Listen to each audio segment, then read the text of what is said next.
girl G here. Welcome back to my channel. I am back from a little bit of a hiatus, you guys. I went out of town. Y'all know how it is when I go out of town to see my sister and my niece and nephew. Like, it gets real busy and it's hard to upload. So now I'm back home and coming to talk to you guys about Love and Marriage Huntsville. I'm going to have to miss Friday's reviews, Life After Lockup and Ready to Love. Ready to Love, I actually just got done watching, and it actually wasn't too much going on, to be real, so I'm okay trying to play catch up, talking about Love and Marriage Huntsville, so I can then get to Real Housewives of Potomac, which I heard was out of here, and as well as Salt Lake City, because Lisa was on that bullshit again. But Love and Marriage Huntsville, you guys, this episode, this season in general is just triggering, because the way I view this season is in two different perspectives. So, first of all, men and their mamas, Miss Marlene, cut it out.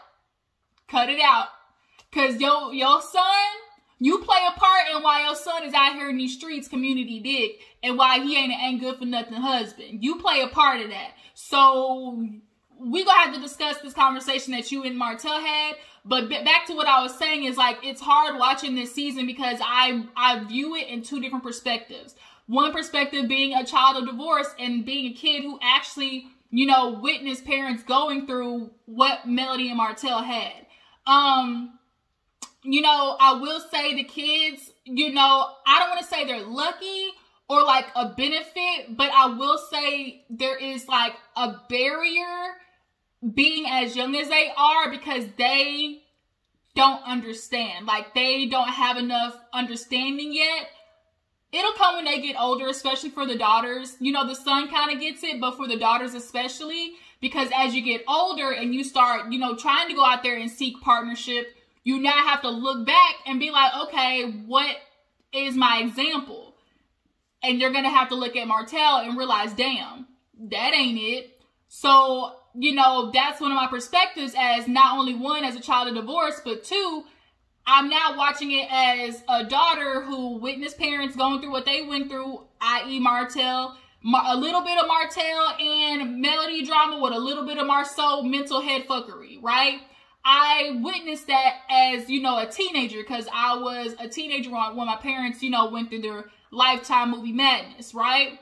So now that I'm older, you know, back then I got, okay, oh, my parents are divorcing. But to understand the backstory of being a woman in marriage and, you know, partnership and seeking a life with somebody and there's a betrayal, you know, I now view it with a look like the perspective of like a daughter, a child of divorce, and a grown woman, right? All those perspectives. Because now I'm a grown woman who will potentially be seeking partnership, and to view men like this and you know, be able to understand, that's where I lie, like now being able to understand, okay, this is what, you know, my mother went through, or this is what, you know, I might potentially have to go through in trying to seek partnership, encountering men like this, and realizing encountering men like that, I therefore am encountering the man who raised me. Like, I view the show like that, which is why it's so triggering.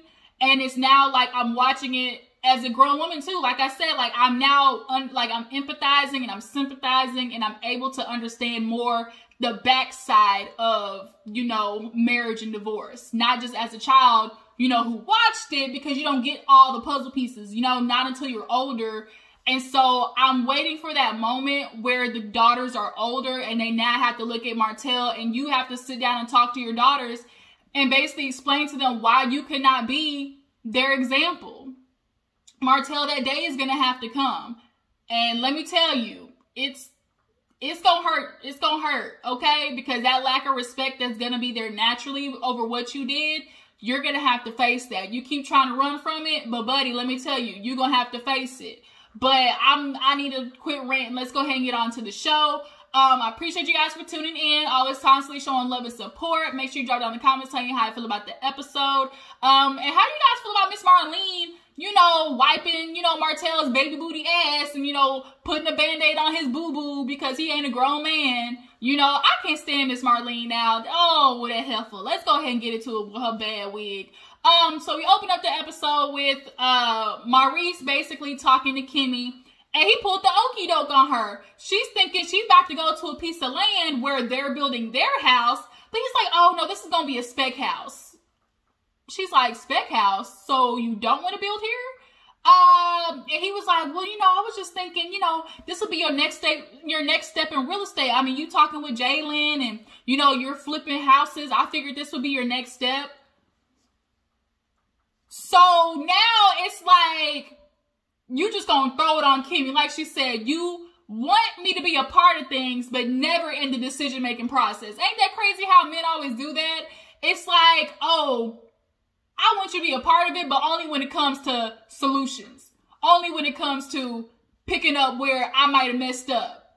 It's never in the initial process of making decisions with things that women are included. It's always on the back end when you need some help because you fell through on something or because you can't keep up with the management, i.e. Maurice loves doing that. Like she said, you always throw stuff in my plate and then be like, hey, can you handle it when I wasn't there in the beginning? You didn't value me in the beginning. They already had this conversation before at the house when she became the monster. So it's like, but the way he tried to turn it on her, like, I figured this would be your next project. What do you mean? I didn't ask for this.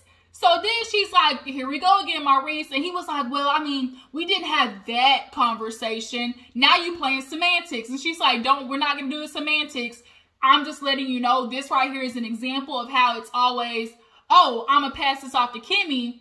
In 6 months, yeah, we'll be doing this together. But guarantee I'm going to always call and be like, hey, I can't make it. Can you do this? Hey, my bad. I got to stay in the office a little bit longer. Will you mind doing this for me? And Kimmy picks it up every single time, which is why Maurice does it. A lot of men will overload a woman's plate or do something knowing that their wife is going to pick up the pieces because that's what women do. We're supposed to be the wives that help our husbands and support our husbands. So it's like they'll do something knowing, okay, if I can't handle it, I know my wife will. Even without asking, hey, is this going to be too much for you? Hey, do you mind if I put this on your plate?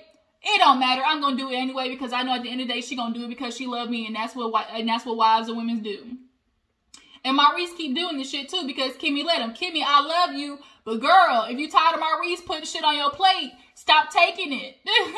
So then she starts trying to correlate it to Monster. She's like, oh, here we go with Monster. Once again, it's like, you said, okay, you were going to be, handling everything. But it's always, Kimmy, can you help me with this? Kimmy, can you help me with Monster? And he tried to glaze over that. He just went straight to, well, Monster, I think, understands that, both of us are going to be involved. Monster's a natural born leader. He's going to be a businessman. It's like, first of all, you don't even know all of that. And then secondly, you talking about, oh, Monster knows we're going to be involved. But are you though? Are you, Maurice? Because it seems right now it's constantly work. And Kimmy, as she said before, what she was worried about is picking up the pieces. And then try to be like, well, I talked to Martell. And, I talked to, Uncle Mike. And she like, nigga, how you talking to Martell when Martell ain't even got a builder's license? What it seems like is Martell is asking for work. That's what it is. Martell asking for work because he can't get done nowhere else. So Maurice is trying to do Uncle Mike and Martell a favor. First of all, Uncle Mike ain't got his shit together with Marsau house. They just fired his ass and he begged his way back in the picture. Uncle Mike shouldn't be doing nothing, Maurice. God dang. Caramel, god dang milk-headed ass. And Kimmy basically she's like, what am I expecting? This is what he always does. I'm not surprised. And it's like, Kimmy, you can tell eventually, honestly, Kimmy's going to check out. Kimmy is going to check out and understand that she has you need to have the ability to say no as a wife. And it's hard because your husband's going to throw a fit and he's going to try to guilt you. Oh, this is what you're supposed to do as a wife. You're supposed to support me. But what if it's like, what if that doesn't support me? What if that doesn't help me? You throwing another house on Kimmy as if she's not already a nurse in real estate, helping Jalen, all of these other things, and basically saying take it and run with it. And then when the shit gets complete, who you think gonna try to take the credit? Right. So the whole Monster situation, that pissed me off because it's like, oh, well, can you pick him up now? What? Bruh, did you not just hear the conversation that we had 10 seconds ago? I just said you throwing Monster on me, and then to be like, well, can you pick him up and drop him off with a smile and basically like kind of like just like play her into it? It's like, damn, like I'm glad Maurice had that damn episode, that had that interaction with Dr. Francis, because y'all, Dr. Francis need to be the new Iyanla. If Dr. Francis can, you know, take Iyanla's place, Francis fix my life, go ahead on. I'm telling you, that's the way to go. Fix it with Francis. Okay? Fix it with Francis. That's all we need.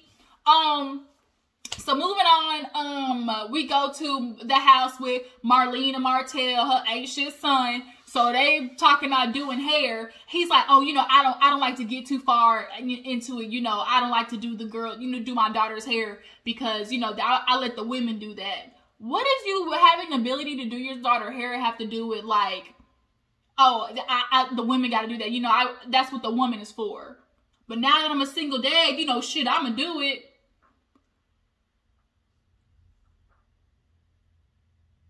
So you have the capacity to do it as a single father, but you can't do it in the relationship. Like, you can learn to do your daughter's hair because, hey, what if that's something that can help your wife? Like, take something off your wife's plate. You know, maybe she can fulfill something else. But not wanting to know how to do your daughter's hair because, what, that could possibly be too feminine or too much. Like, Martell, like, you really need some help. Like, deep-seated therapy. Yeah, these little, you not going to your sessions with Dr. Francis because you admitted, oh, it's been a while. He said, yeah, I know. But nonetheless, the kids go outside and he started talking to his mama about, you know, oh, you know, me, Maurice and Martell, we was in Vegas, you know, things are getting crazy. You know, we actually had, you know, he started talking about, you know, depression and, you know, whether are we just stressed or are we depressed or not, you know. And Marlene was like, oh, you know, that ain't no depression. You know, y'all just busy. Y'all just need to, you know, get some things off your plate. He's like, well, you know, that's what we trying to figure out. So we're going to, you know, talk to somebody, get a little bit of thought, guidance and therapy. She was like, you don't need no therapist. Be your own therapist. Ma'am, Martell has been his own therapist. Look where it's gotten him. Martell has been his own guidance counselor, his pastor, his priest, his Hail Marys, you know, his shamans, and look where it's gotten him. Divorced, broke, bankruptcy, no money, can't afford to pay his light bill, with a side bitch, side baby, arguing with his wife about why he cheated because she did this. Marlene, and you play a part in that. Talking about you don't need no therapy. You don't think a man who cheats on his wife for 5 years with another woman and then tries to blame her don't need no therapy? The fuck?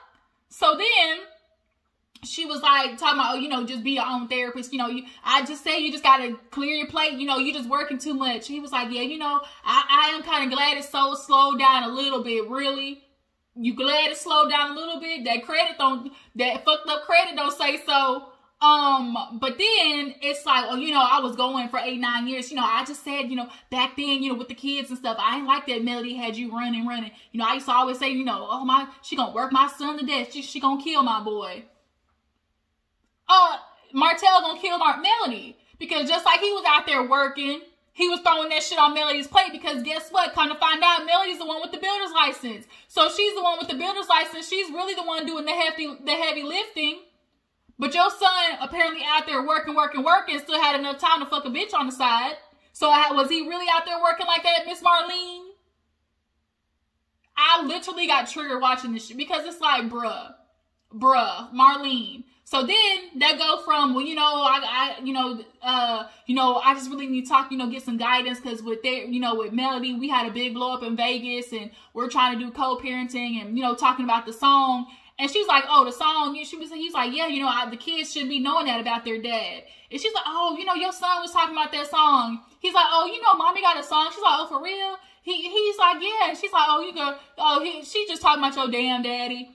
And Martell was like, Ma, she was like, what? And she was like, if you don't like it, you know, that's Melody problem. She shouldn't have did it. And it was like, ma'am, Melody can sing that song if she want to, but Martell, you keep losing a huge piece of the puzzle, which is there would be nothing for Melody to sing about if you kept your dick in your pants. There would be nothing for your kids to try to be protected from if you would stop doing the foul in the streets. Like, you want to do the dirt, but you don't want to cop up to it. There's a ownership that you have to take with your children. When they get old enough to understand, there is no protecting them from what you did. You got to cop up to that shit. And I think Martell keeps avoiding this thing with his kids because you can't sit there and tell your daughters, first of all, I cheated on your mama because she kept doing this. Because now they're looking at you, and what you're basically saying is, one day when you encounter a man like me and he gives you all these excuses, you're going to listen to it. Because the man who cheated on you like I cheated on your mama, who gives the same excuses, he's valid in what he's saying because Martell feels valid in what he's doing. Like,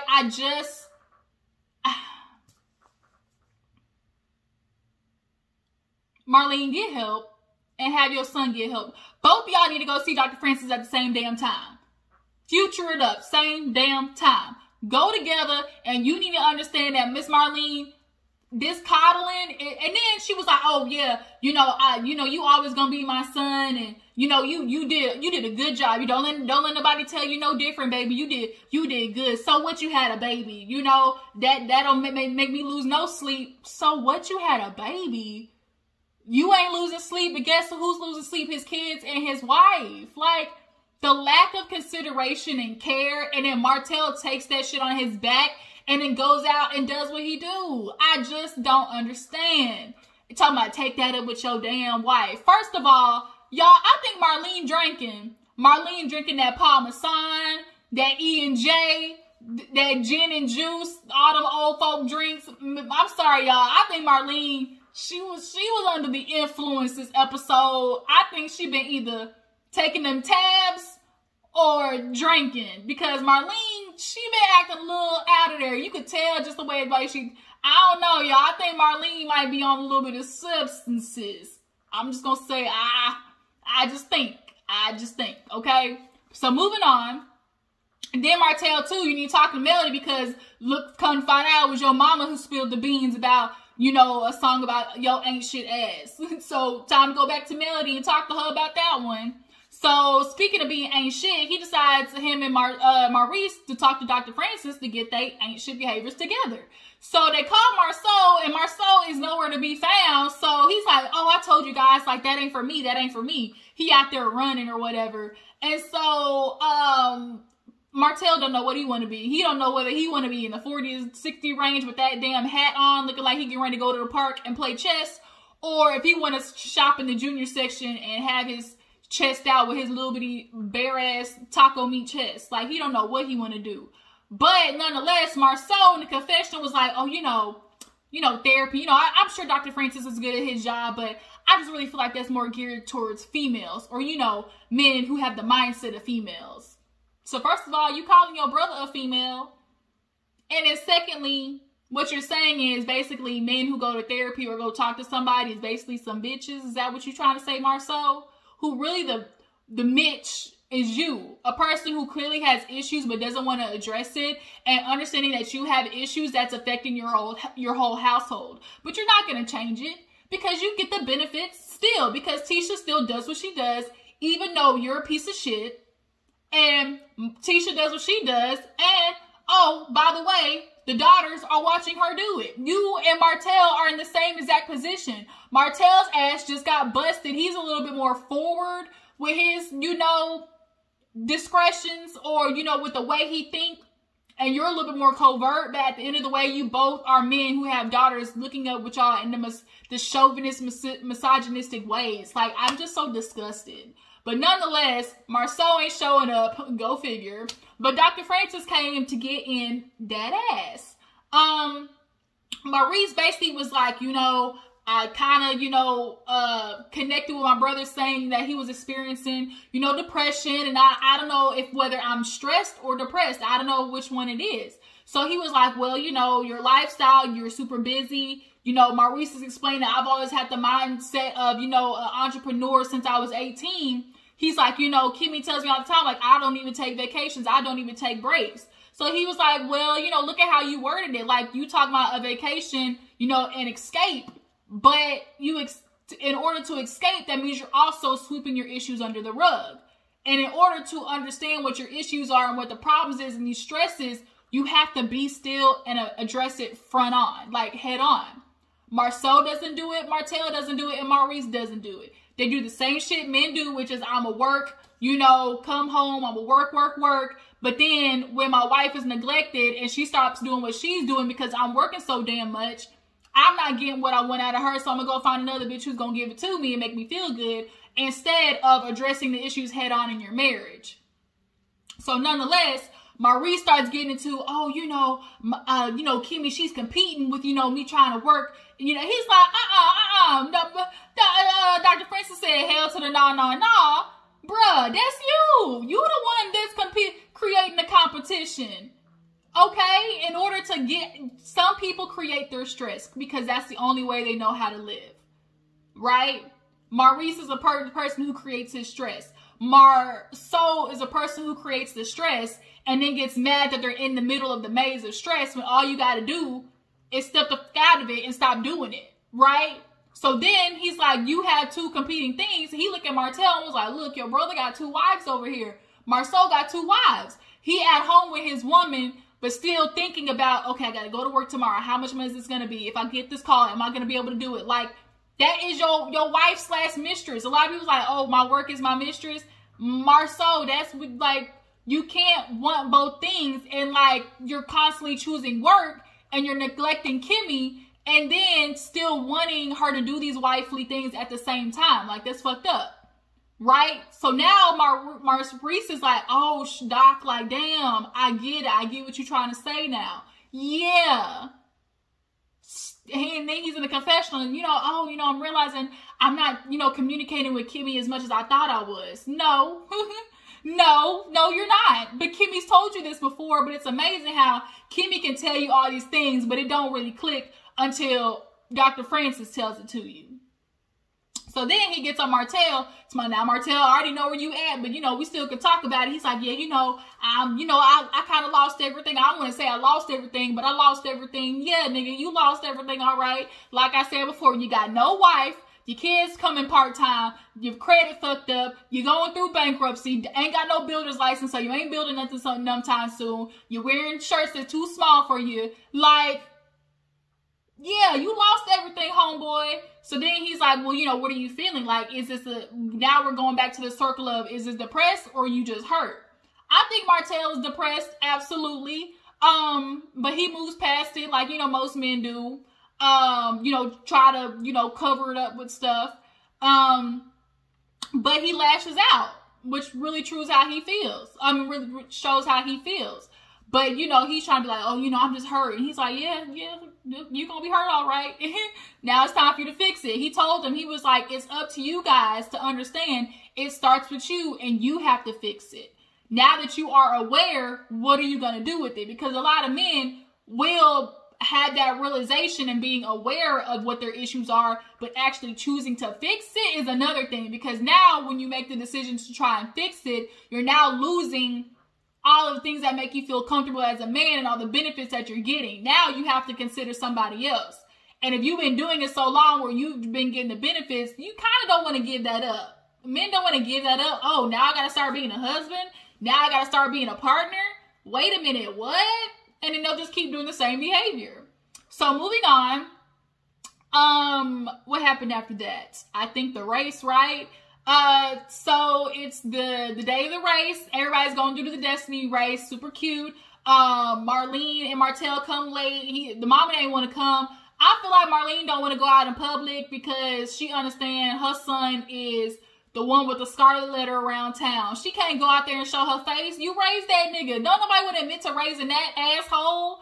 And you play a part in that, Miss Marlene. Miss Marlene don't want to show her face. That's what that is. Go away, alarm. I will handle that later. So yeah, they ended up coming late and, everybody's doing their Destiny race, yada, yada. Melody and Tiffany's like, yeah, we ran to our Destinies. Everybody just has a different path. So then, Lil Tank was running in and he running. He just, and here go, Marsau with his old stick of butter built ass. Just looked like a stick of margarine, just melted, okay? And they run in. He's like, you know, I'm just so proud of my son being so competitive and whatnot, yada yada. So then Destiny's over there talking with Martell. And she's talking to Martell like, oh, you know, oh, because Tiffany was like, you know, I want to thank everybody for coming to the anniversary, but I just got to say, dang, like, why is there always, you know, something going on, like an argument? And Destiny's like, well, Martell, like, you be lashing out at people. And she was like, well, let me say you're passive aggressive and you say stuff which you know she's going to react to. Why she always got to react? Nigga, why you want? Honestly, let's keep it real.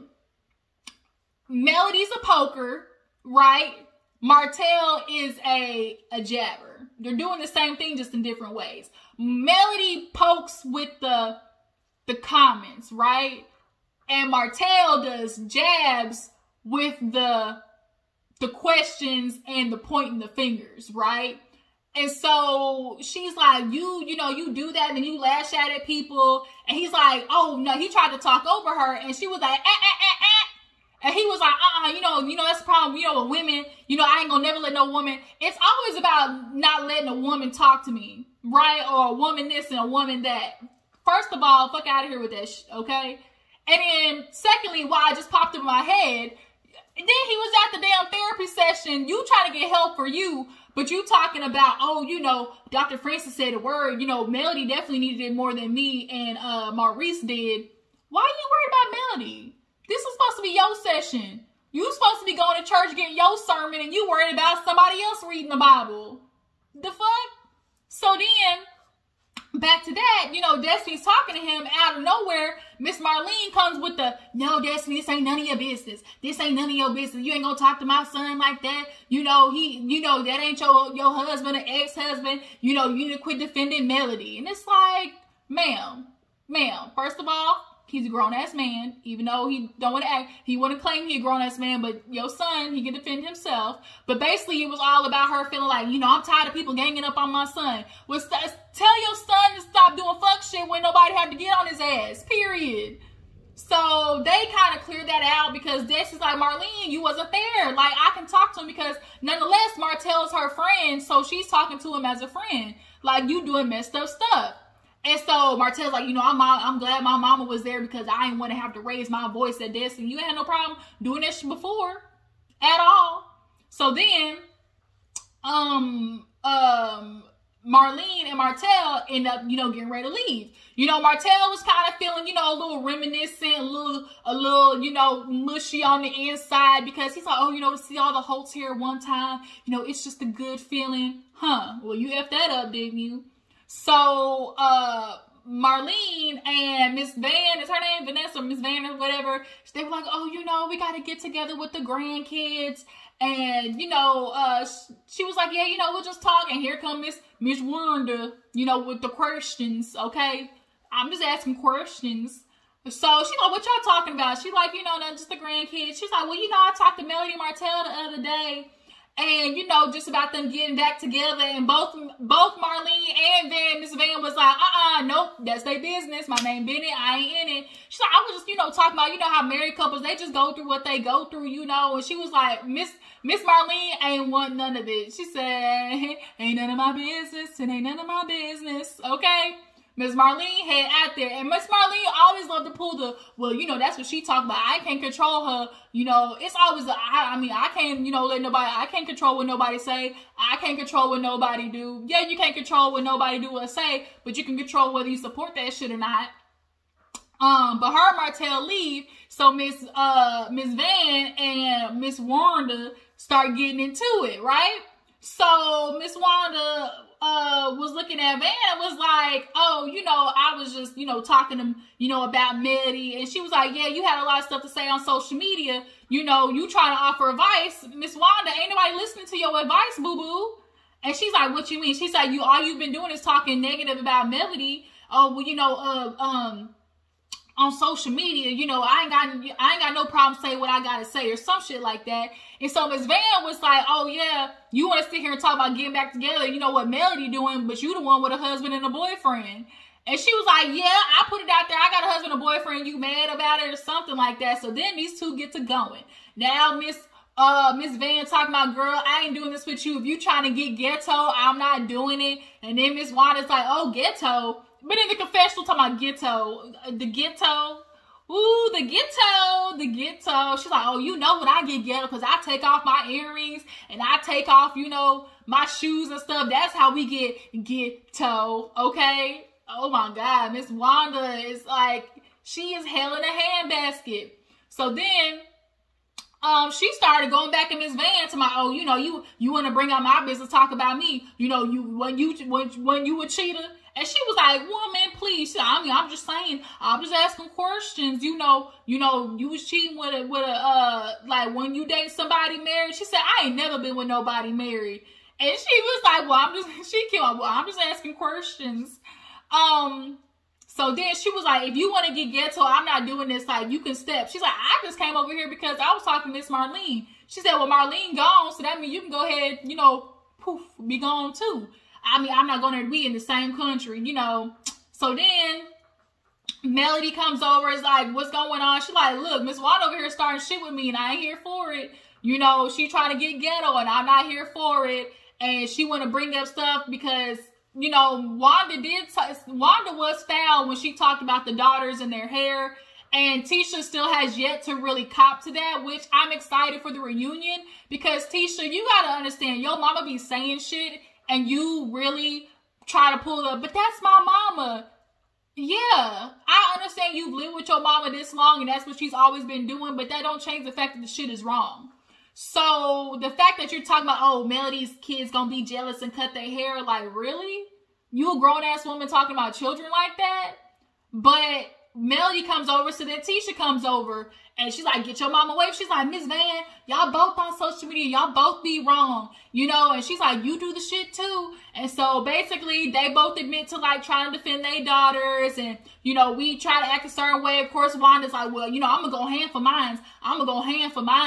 And she was like, okay, understood. And Melody's like, but that don't change the fact, like, Miss Wanda, like, you got to change your ways. I mean, I'm 57 years old. Ain't nobody going to tell me how to be me. I'm going to always be this way. Yeah, okay. Well, be this way alone at your house, not at any of my events. We're not doing this shit, Wanda. So she's like, Miss Wanda, we trying to, you know, bring it down. And here you go, trying to, you know, turn the volume up. Like, we're not going to do this.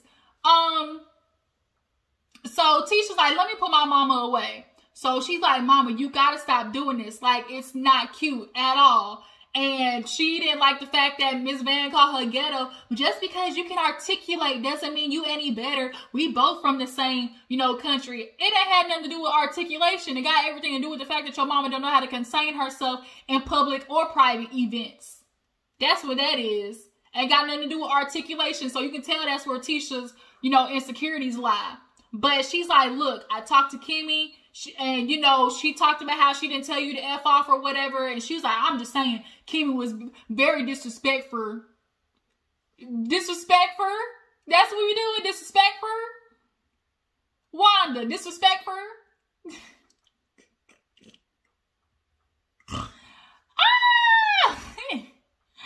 I would lose my mind if Wanda was my mama, y'all. I can't. But basically she told her mama, look, I got it. I understand you telling me you see, I'm just telling you I see snakes, which is why it's always some passive aggressive shit going on with Tisha and Kimmy because she be listening to Wanda J. Blige.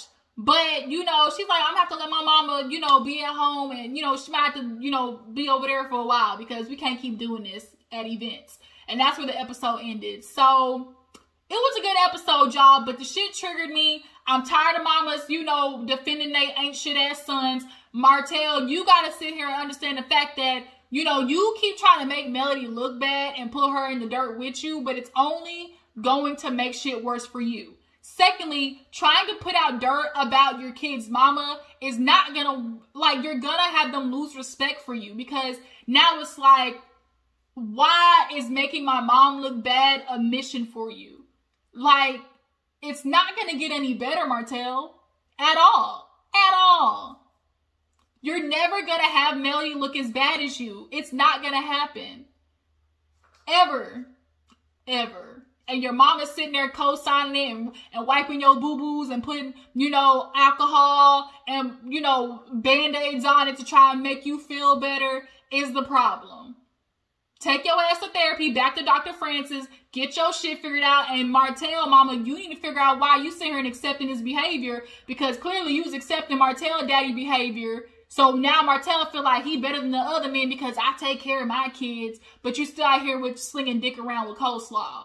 Fuck out of here, Martell. And Marsau, go get you some help too. I'm done. I'm triggered. I need to go light something up. I'll be back for Real Housewives of Potomac. I appreciate y'all for tuning in. Tell me how you feel about the episode. And I'll catch y'all later. Make sure to follow my Instagram and Twitter, and I will be back, you guys. Bye.